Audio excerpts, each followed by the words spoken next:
واو واو واو ما شاء الله ما شاء الله ما شاء الله. شوربان كلا سيجرا يعني تمر ميجرا يجودا كوتا هادن بردوري namtichaatu dhibama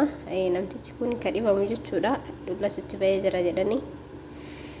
ergasii booda dulla itti ba'ee jira maatiin isaa kan mana keessaa dawaa isaa qofa haa barbaadu malee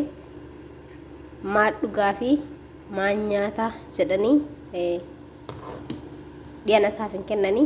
gaafa kaan namichatu karaa deema oduu namichi karaa deemu itti goree maal taatee jennaani dhibamee jira dawaa dhibee kiyyaa hin dhabee jedhe ergasii booda warra mana keessa jiru maal jedhe marqaa jedhe ergasii warra mana keessa jiru hin marqanii namticha giddimaa nyaachisee udu'anii dhibamaadha jedhu nyaachisee erga namichi nyaatee ka'ee booda nyaatee yoo ka'u dhullaan isaa hin dhooyeef jechuudha hin mala'eef jechuudha. ergasii maal jedhe anaaf garaa siif fayyaa jedhe akkuma dubbii sana